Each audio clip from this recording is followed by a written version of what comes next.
Hey, how's it going? James here, and this is a quick look at the server I picked up for TrueNAS.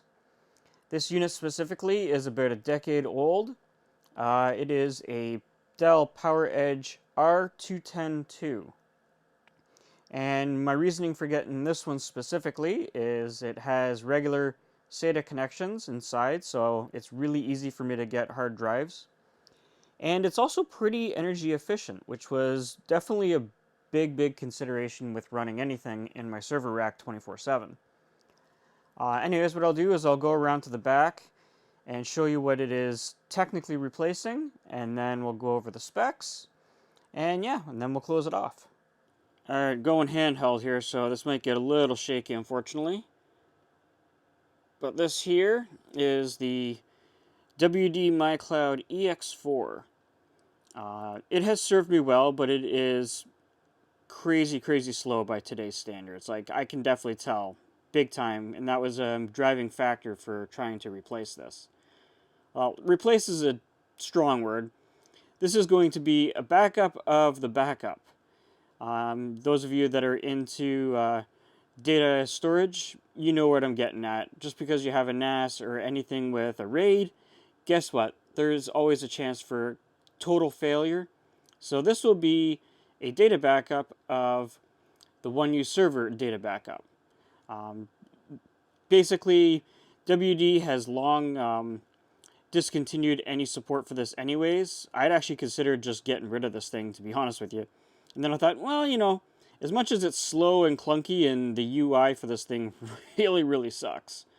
It does work. It's just, you know, really slow and painful to use for moving large files around. Like I said, it's night and day between this and the Dell TrueNAS that I threw together.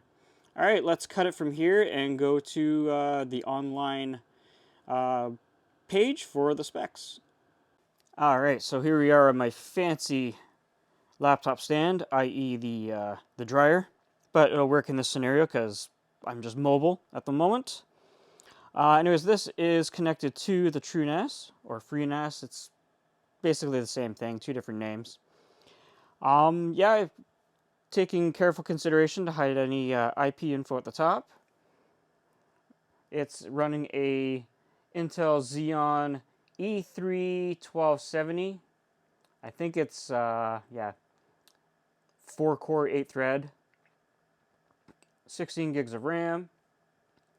And right now I've only got one disk in there for mass storage. It's the 4 terabyte. Well, once you've lost your partition, 4 terabytes. And then an NVMe for trying to dump stuff even faster. I'm talking project files for Final Cut, that kind of thing. It's a little bit quicker to dump to that, and then, you know, use the actual spinning disk for major archival storage. Alright, well that's about it there. Just a little overview of the project that I had. I'm into this server for $100 used. Honestly, it wasn't that bad at all. The guy gave me a couple of extra accessories. I'm talking CPU fans, a couple of other internal accessories that could potentially fail. I think there's a power supply in the bag and a couple other things. So a lot can happen to this server, and I can fix it without even having to hunt for parts, in theory. And yeah, like I said, it's hopefully going to serve my purposes well. It was lovely getting the rails with it. I even got the bezel to make it look the part, be all clean and tidy. Yeah, so, you know, I could have went out and bought another NAS for, you know, upwards of $500+ for even a cheap one, I think, nowadays. Or, you know what, just build one for $100 and a little bit free time. All right, thanks for watching. Have a good one. Catch you next time.